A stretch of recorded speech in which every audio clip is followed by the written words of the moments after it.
Bonjour à tous, ici c'est Fred pour la méthode design. Aujourd'hui, un nouveau tuto. Cette fois-ci, dans Figma, on va faire un timer en prototype. Donc, c'est dans la continuité des précédentes lives et tutos qu'on a fait la semaine dernière. Donc, cette fois-ci, ce qu'on va faire, on va travailler sur les conditions de façon à pouvoir créer une boucle qui aujourd'hui n'est pas native dans Figma, mais grâce notamment à Steven qui était passé sur le live, il m'a donné un peu la soluce pour créer une boucle grâce aux conditions.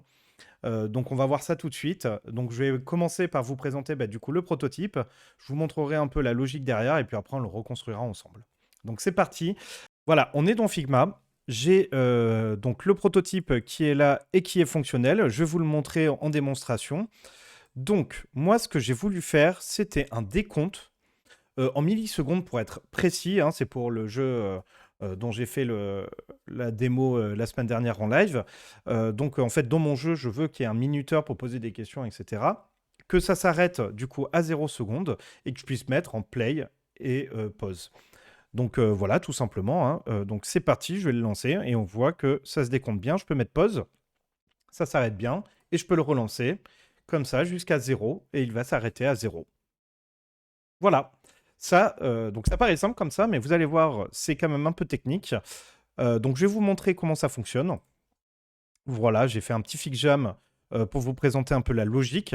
Donc, on commence par les variables. J'ai besoin que de 3 variables. La première pour les secondes, la deuxième pour les millisecondes, et la troisième pour dire en gros si ma boucle elle est fonctionnelle ou pas, si elle est active ou pas.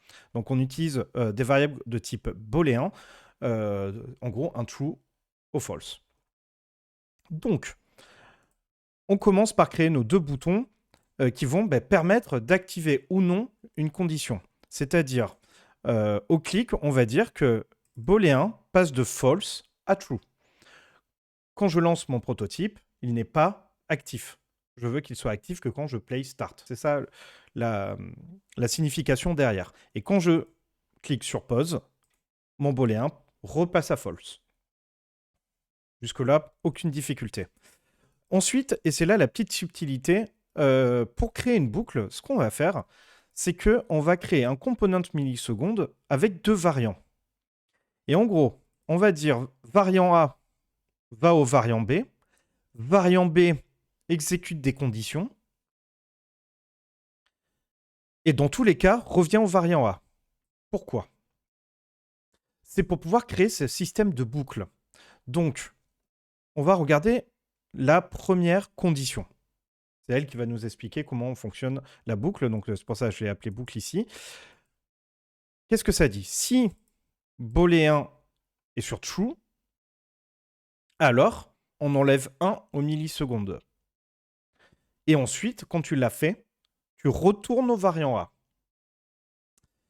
Mais si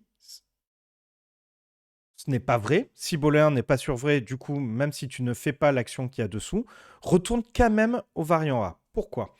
En gros, quand je vais allumer mon prototype, ce qu'il va faire, c'est qu'il va exécuter le code tout de suite, puisqu'en fait, on exécute en fait sur l'after delay, c'est-à-dire il se lance et il va exécuter tout ça tout de suite, au bout de 1 plus 99 millisecondes. Et si on lui dit pas de revenir au début, ben en fait, il va le faire, il va voir que le booléen est sur false, et basta, il s'arrête là. Mais là, avec ce système-là, grâce au sinon, en anglais else, dans tous les cas, qu'il soit vrai ou faux, il reviendra et il recommencera. Ça veut dire que, en fait, tant qu'on n'a pas appuyé sur start, la boucle fonctionne. Et dès qu'on appuie sur le bouton start, elle continue de fonctionner, mais cette fois-ci, elle exécute le code ici. En gros, voilà le principe de base. Ensuite, je vais vous détailler les autres conditions qui vont me permettre, du coup, par exemple, quand tu arrives à 0, tu t'arrêtes. Et comment tu fais pour repasser au 9? Parce que, en fait, quand il va faire 9, 8, 7, 6, 5, 4, 3, 2, 1, 0, lui, il va continuer. Moins 1, moins 2, moins 3. Nous, on veut qu'il en fait, fasse. Après, en fait, au 0, je veux que tu reviennes au 9. Et donc, on va voir comment on fait ça. Donc, on a notre boucle qui est fonctionnelle. D'ailleurs, on pourrait la créer tout de suite. On va le faire. J'ai ouvert un fichier Figma vide, hein, tout simplement. Alors, j'ai les variables ici, je vais les supprimer. On va les reconstruire ensemble. Tac. Voilà. Donc, en fait, on est ici, on est sur un fichier vierge. Je crée une variable que je vais, du coup, en number, et je vais l'appeler seconde. Et du coup, sur mon proto, j'avais mis 5 comme valeur par défaut. Ça permet voilà, de tout de suite visualiser un petit peu quand ça marche. Je vais créer une nouvelle variable pour les millisecondes, que je vais mettre à 9. Et enfin, je vais créer un booléen. En gros, c'est mon switch. Et il va commencer sur false.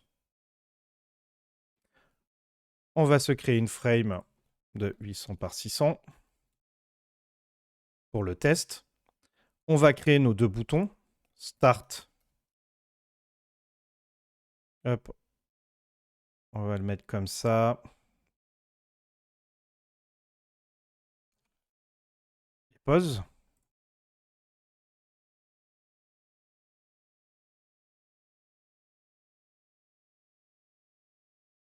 Voilà, on va les laisser comme ça hein, pour l'instant, pour l'exemple.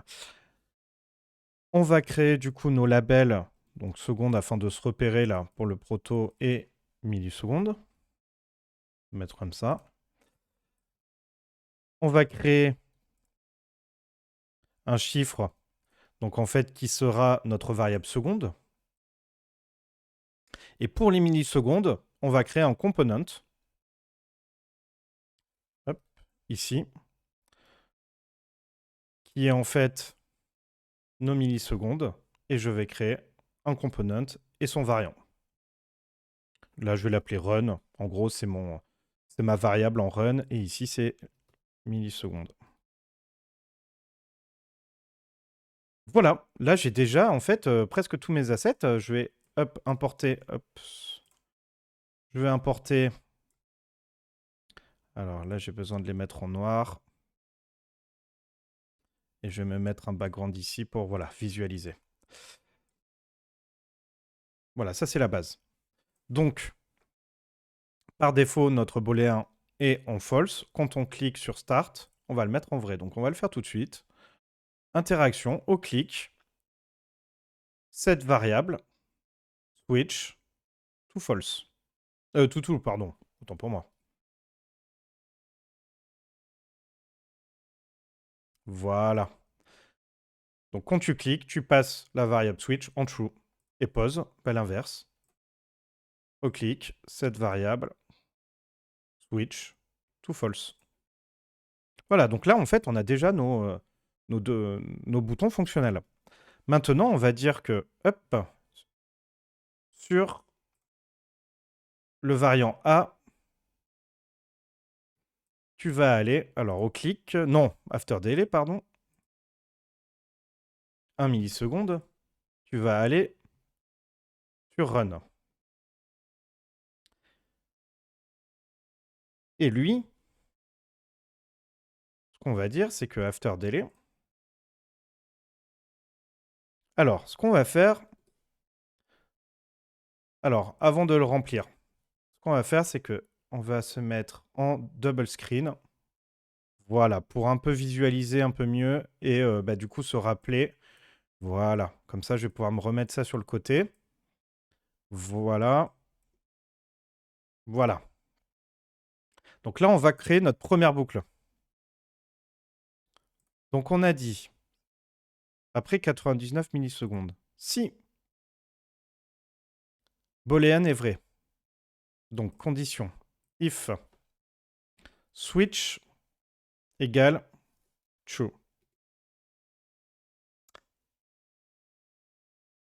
Alors, tout simplement, il n'y a pas d'autre condition. Hop, si, alors, variable milliseconde égale milliseconde moins 1. Et, alors il faut rajouter le et ici. Change to défaut. Donc voilà, t'enlèves 1 à milliseconde, donc de 9 tu passes à 8, et ensuite tu retournes à la valeur de base pour que tu puisses réexécuter l'autre code et refaire 8, 7, 6, etc. Donc, mais on a dit, sinon, retourne au variant A quand même, de façon à ce que même quand on n'est pas appuyé sur Start, la boucle permet de toujours vérifier le code, en fait.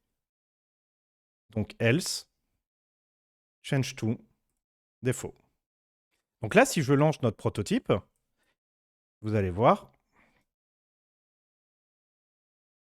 Alors, je vais me mettre... Hop, voilà. Au début, il ne se passe rien. Si j'appuie sur Start, on a bien nos millisecondes, mais qui descendent ensuite. Voilà. Et notre pause fonctionne bien.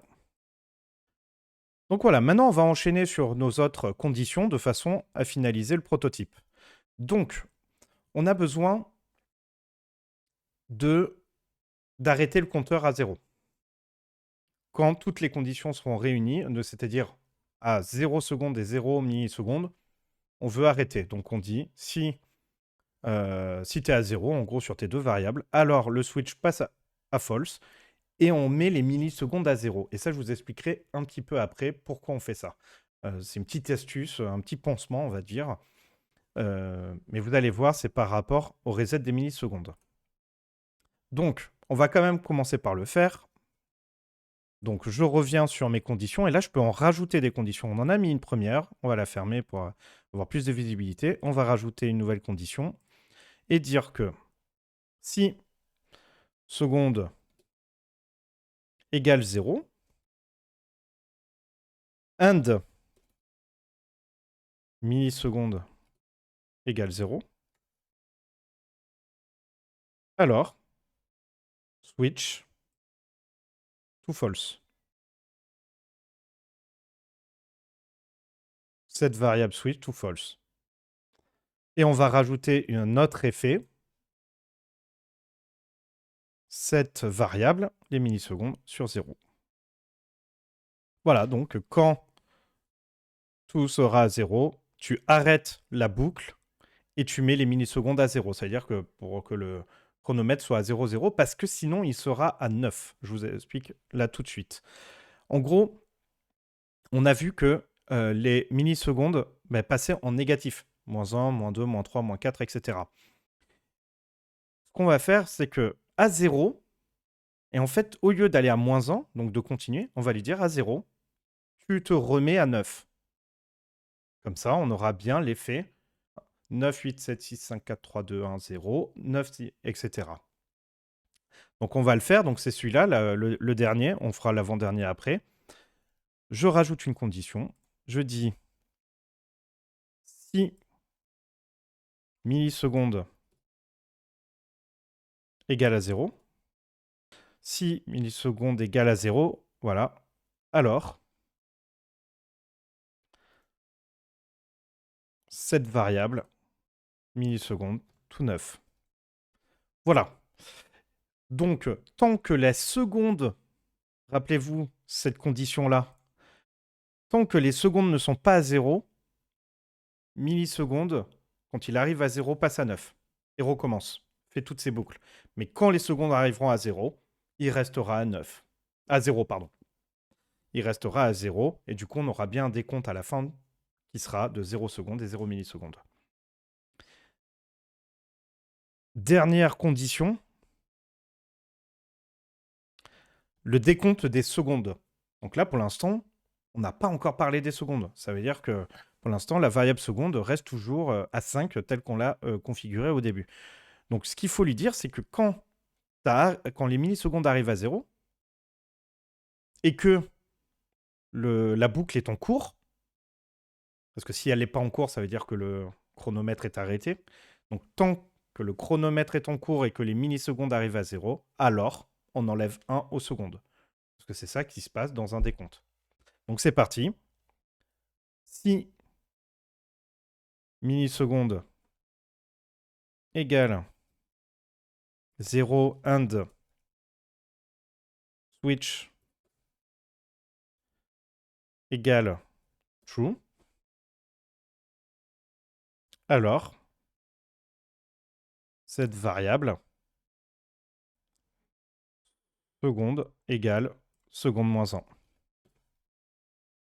Et ça, là, je vais la mettre au-dessus parce qu'en fait, c'est important de respecter l'ordre des conditions afin qu'elles s'exécutent dans un ordre logique. Et normalement, tout devrait fonctionner.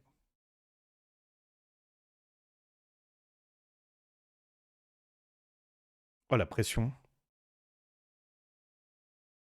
J'ai dû oublier une condition. C'est l'effet démo, c'est obligatoire. Je pense qu'en fait, ce qu'il faut que je rajoute, et je sais ce que je pensais, hop, c'est les aléas. Voilà, donc là, je pense qu'en fait, ça vient de notre condition ici. Voilà, je pense que ici, en fait, dans le reset des millisecondes, il faut le dire qu'en fait, tu ne le fais que si on vérifie l'opération switch égale true.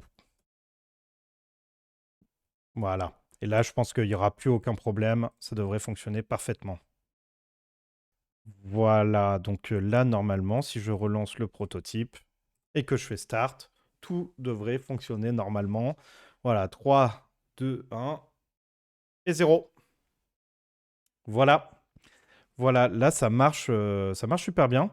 Donc là, c'est normal, hein, j'ai relancé. Ça, il faudrait pouvoir le stopper. Donc ça pourrait faire partie des choses à refaire. On pourrait aussi mettre un reset. Hein, donc pour faire un reset, ce qu'il nous faudrait, bah, un bouton reset qui permet d'aller de changer nos variables et de dire bah, les variables A et B, donc secondes et millisecondes, reviennent sur une valeur que j'ai définie par défaut.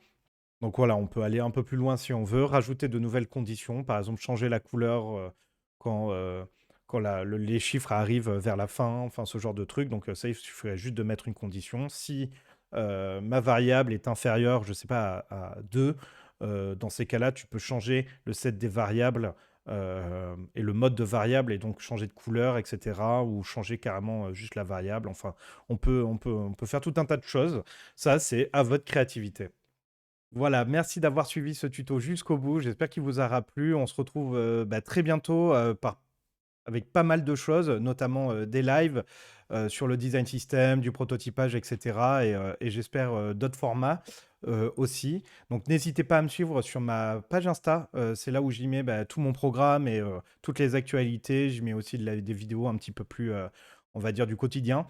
Donc voilà, n'hésitez pas à liker et commenter cette vidéo, ça me ferait vraiment plaisir. Et moi, je vous dis à très bientôt. Ciao, ciao.